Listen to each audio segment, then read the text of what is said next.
sais. Il n'était pas censé y avoir plusieurs vidéos cette semaine, mais dans ma dernière vidéo, je vous avais demandé de mettre des petites idées de vidéos que je pouvais faire à la maison. Et il y en a une d'entre vous, si je retrouve le commentaire, je le mettrai à l'écran. Elle m'a demandé de présenter mes pièces les plus chères de ma collection, c'est-à-dire les pièces qui n'ont pas le plus de valeur sentimentale, mais le plus de valeur matérielle.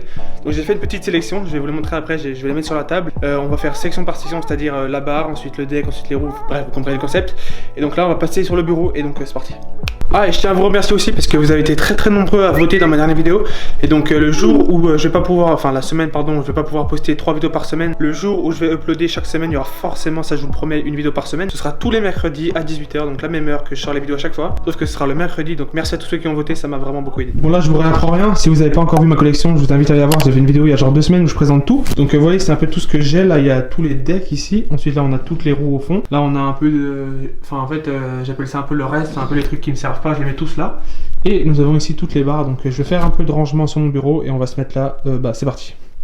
Bon, je pense qu'on va commencer par le plus intéressant, c'est-à-dire le deck. Donc je sais pas si j'en ai plusieurs de la même valeur, enfin là je vais vous la montrer après, mais les plus connaisseurs d'entre vous, vous reconnaîtrez directement le plus cher, enfin ce que c'est directement. Donc attendez, là voilà, j'ai tout ça, donc bon voilà, ça c'est sûr que c'est, par exemple, pas celui-là, ça c'est sûr. C'est pas non plus, on va dire quoi, la mini scoot, c'est plus vers le haut, ouf. Non, en vrai je vais prendre le plus cher, ça doit être celui-là. Et est-ce que j'en ai un deuxième plus cher? Je dirais celui-là.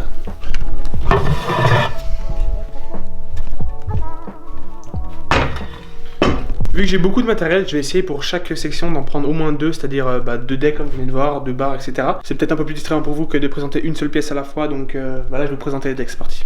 Bon alors le premier deck qu'on a ici c'est le Apex, c'est exactement le même que je roule maintenant en ce moment sur ma trotte, vous savez, celui que j'ai repeint il y a quelques semaines. C'est le 49 de long je crois, c'est le plus petit. Et d'ailleurs je vais peut-être le remettre parce que le deck que j'avais fait il est vraiment très beau. Et vu que c'est du marqueur ça part assez rapidement, donc j'ai pas envie de l'abîmer etc. Donc je pense remettre celui-là dans pas longtemps, parce que vous pouvez voir celui-là il est quand même bien abîmé. Ce deck il a un grip Scooter Farm, donc je l'avais gagné à Woodward avec la barre, enfin pour ceux qui suivent les vidéos vous savez de quoi je parle. Donc ouais c'est un deck plutôt stylé, j'adore les decks Apex. On sent vraiment qu'Apex ils font des très bonnes couleurs parce qu'elles sont très bien plaquées, il n'y a pas de scratch ni rien, donc c'est vraiment un deck de très bonne qualité. Et si je me trompe pas, ce deck vient au prix de, je dirais à peu près 300 €, 350 par là. Donc vous voyez c'est un deck quand même qui a un certain prix, mais bon c'est un investissement parce que si vous mettez autant de prix dans un deck, enfin dans une pièce, c'est que ça normalement ça ne casse pas sauf s'il y a un défaut de fabrication pardon. Et donc bah ouais c'est un investissement en fait, alors que si vous achetez comment dire un deck bas de gamme entre guillemets qui vous coûte moins de 100 €, ben ok c'est pas cher, mais tous les 2 mois vous allez devoir acheter un deck et au final ça va vous revenir plus cher qu'un Apex. Donc ce que je vous conseille de faire c'est d'économiser un peu et de vous acheter ça. Et le second deck qu'on a ici, c'est un deck très connu de moi, enfin un deck dont la plupart des gens qui me suivent connaissent. C'est le Audi Dylan Morrison, encore en 49 de long, mais celui-là un peu plus large que le Apex. Et, je l'avais peint en vert, je crois que ça s'appelle lime la couleur, c'est un peu du lime en anglais, c'est un vert un peu,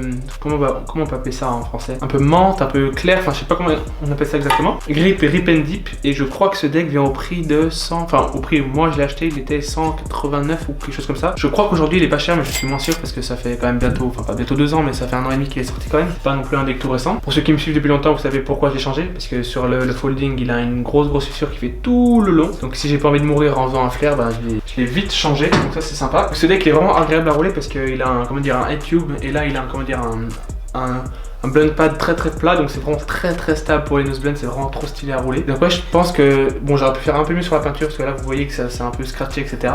Enfin, je trouve que pour une peinture c'est vraiment pas trop mal, je me suis assez bien débrouillé. Et donc mon point de vue sur ce deck, enfin mon avis c'est que c'est un très bon deck. Moi il m'a tenu quand même 1 an et demi, un an, ouais à peu près 1 an et demi. Donc c'est super bien déjà pour un deck. Enfin soit si vous roulez clean, il n'y a pas de raison que vos pièces cassent. Donc moi je l'ai roulé, enfin pas clean, mais j'ai essayé de faire le plus clean à chaque fois, de pas faire trop bras par exemple un flair ou un flair whip, de pas atterrir trop fort. Et donc il m'a tenu quand même un très bon moment. Et c'est normal entre guillemets que le deck casse à force. Donc je n'en veux pas à eux pour dire que leur deck c'est un peu de la merde etc. C'est des très bons decks, c'est juste que au fil du temps c'est normal qu'ils cassent. Bon là on va remettre le deck à sa place sans tout casser, ce serait quand même pas trop mal. Là. Et donc là on va prendre les barres, donc je pense qu'on va prendre les plus gros en premier, c'est-à-dire enfin toutes les plus grosses pièces, là j'ai pris les decks, ensuite les barres, et les petits trucs on les fera à la fin comme ça c'est moins ennuyant pour vous. Donc les barres sont juste derrière vous, pas moi mais vous, donc vous allez savoir tout de suite aussi ce que c'est la plus chère, donc je vous montre. Vous voyez donc comme barre j'ai tout ça, donc j'en ai pas mal quand même. J'ai la flemme de compter mais le premier qui trouve il a ma reconnaissance. Il y a combien de barres en tout? Dites-moi en commentaire. Mais là vous savez déjà la plus chère donc je vais vous les montrer tout de suite. Alors on a celle-là. On va pas tout casser. Ouh. Ok. Et comme deuxième barre, ici on aurait, je dirais celle-là.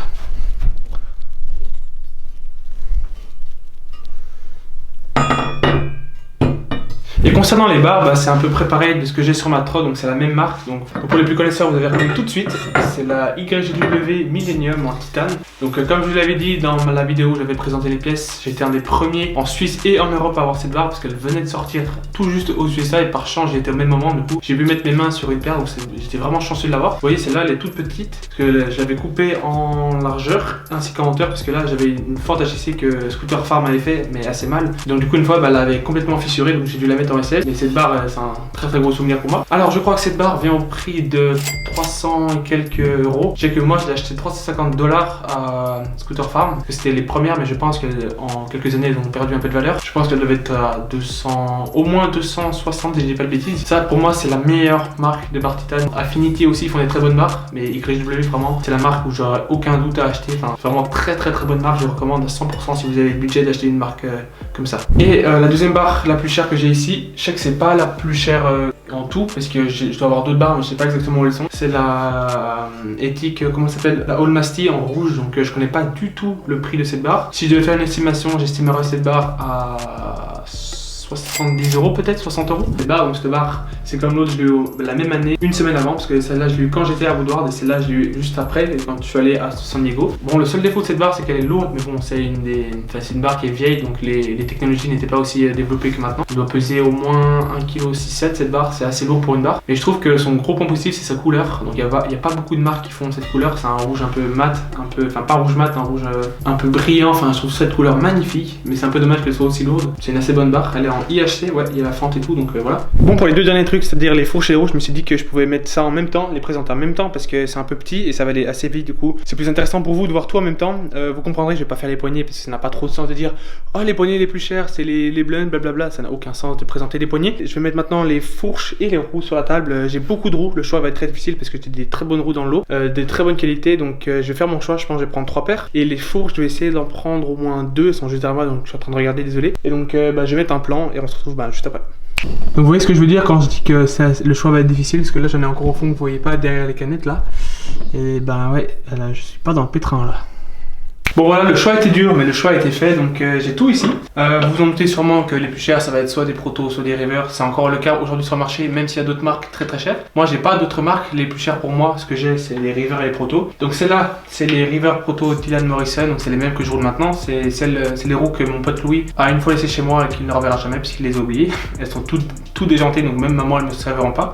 Ces roues très bien, je les roule encore maintenant. Ça fait un peu plus d'un an et demi que je les roule, elles sont encore en très bon état. Bon, sauf un peu les roulements qui commence à souffrir un peu, mais la gomme elle tient super bien, donc je crois que ces roues viennent au prix de 100 euros à peu près par là, 100 euros. Donc très bon rapport qualité-prix, elles tiennent vraiment longtemps si vous voulez rouler vraiment bien. La deuxième paire, c'est les protos, je ne me souviens plus du tout du nom, les protos toutes bleues, enfin corps noir, intérieur bleu. Celles-là c'est exactement, enfin presque les mêmes, parce que si vous ne saviez pas, les protos c'est la même usine que les rivers. C'est à peu près similaire à ce que j'ai dit avant, sauf que celles-là sont un peu plus vieilles, donc forcément un peu moins bien niveau technicité. Il manque un roulement, c'est normal. Ces roues je les ai roulées à peu près 6 mois si je dis pas de bêtises, mais elles sont encore en très bon état, je pourrais encore les rouler maintenant. Très bon rapport qualité-prix. Celles-là, vu qu'elles sont un peu plus vieilles, je crois qu'elles viennent au prix de, je dirais, 60-70 euros. C'est quand même assez cher pour des roues, mais vraiment, si vous pouvez partir sur ces roues, ben n'hésitez pas à foncer. Et enfin, pour la dernière paire de roues, enfin la dernière roue, c'est pas la plus chère, c'est une roue un peu exclusive que je vous ai jamais montré, je crois, sur la chaîne. S'il y a quelqu'un qui sait ce que c'est ça, je lui donne ma chaîne YouTube carrément. Et ça, c'est impossible que vous trouviez parce que c'était quand j'étais aux États-Unis, il y a 2 ans, en 2018. J'avais fissuré ma Roria, du coup, un pote m'avait prêté cette roue, enfin, il m'a donné du coup. Et c'est une roue prototype signature Rocco Piazza. Donc pour ceux qui ne savent pas qui est Rocco Piazza, c'est un petit des States qui doit avoir plus d'1 million d'abonnés sur YouTube et il est en collaboration avec qui cette marque. Il n'y a aucun logo ni rien, donc on voit vraiment que c'est une roue prototype. Il n'y a aucun logo, aucune signature, rien. Je ne saurais pas vous dire la marque, je suis désolé, mais vous voyez, donc là c'est plié, la gomme aussi a plié. Qui a déjà vu une gomme pliée? Enfin moi perso jamais. Donc on voit quand même c'est une roue signature, oui, mais une roue prototype. J'ai roulé à peu près 1 mois et après ça a fait ça, c'est normal, hein. C'est le but d'un prototype, c'est de voir où sont les problèmes. Donc là c'était clairement le corps le problème, mais franchement pour un prototype c'était pas mal du tout. Donc voilà, c'était un petit fun fact que je voulais vous faire part de ma collection de roues entre guillemets. Et enfin en ce qui concerne les fourches, donc les fourches les plus chères, enfin la fourche la plus chère n'est pas là, elle est forcément sur ma Trot, vous en doutez, parce que moi je mets ce qu'il y a de mieux de mes pièces dans ma Trot, c'est normal. Ça c'est la Ethic Mero V1, donc je sais qu'elle est pas très chère comme fourche. J'ai jamais essayé cette fourche n'est pas à moi, on me l'avait prêtée. J'ai jamais essayé de fourche éthique, donc je pourrais pas vous dire ce qu'elle valent en termes de technicité, en termes de solidité, etc. Mais je crois que cette fourche vient au prix de, je dirais quoi, 40 €, 30 €. C'est quand même pas rien pour une fourche. On ne va pas en parler de la couleur, j'avais fait des tests il y a genre 3-4 ans pour du... J'avais fait des tests pour du Hydro Dip, c'est une technique où on met de la peinture sur l'eau et vous savez, on plonge dedans, enfin vous avez déjà sûrement vu ça avant. Donc j'avais fait des tests, ça n'a pas trop marché, c'est pour ça que j'avais fait des tests sur une fourche qui me servait pas. Et enfin comme dernière fourche, on a la Grip, je ne sais plus le nom. Waouh, le poids. Comparé aux deux, c'est ouf. Elle fait genre 2 fois son poids. Donc cette fourche est très bien, bizarrement. C'est un des points forts de Grit, c'est leur fourche. Donc elle m'a jamais cassé. Oui, là j'ai dû un peu la limer. J'avais fait exprès. C'était une fourche SCS, mais pas HIC. C'est le seul truc bizarre avec Grit, c'est qu'elle passe en SCS, mais je sais pas comment et pourquoi ils se sont démerdés pour ne pas qu'elle passe en HIC. Donc c'est bizarre. Mais elle est très solide, très bien. Donc je crois même pas qu'elle soit sur le marché encore aujourd'hui. Mais moi, du peu que je l'ai roulé, je le trouvais vraiment bien. Bon, à part son poids un peu lourd, mais franchement pas mal. Donc si je devais estimer un prix à cette fourche, je dirais 30 €, 35 €. Pas plus, mais c'est déjà pas trop mal. Il y a la petite coupelle en bas pour adapter au jet de direction du dessous. Donc voilà, c'est une fourche pas trop mal. Bon, et ben voilà, on est déjà à la fin de cette vidéo. Donc je vous invite à faire comme la vidéo précédente, à me dire des petites idées de vidéos en commentaire, parce que moi j'ai pas forcément tous les trucs qui me passent par la tête. Et donc s'il y a des bonnes idées, et ben ça m'incite à faire d'autres vidéos, comme par exemple celle-ci. À la base, il n'était pas censé y avoir une autre vidéo, mais comme par magie, grâce à l'un d'entre vous, il y a eu une deuxième vidéo, donc on le remercie tous. Et donc voilà, si vous avez kiffé la vidéo, je vous invite à mettre votre plus gros like, ça me ferait super plaisir, et aussi à me dire en commentaire des petites idées. Et si t'es pas encore abonné, abonne-toi à la chaîne, et moi je vous dis à mercredi prochain au plus tard pour la prochaine vidéo. Ciao.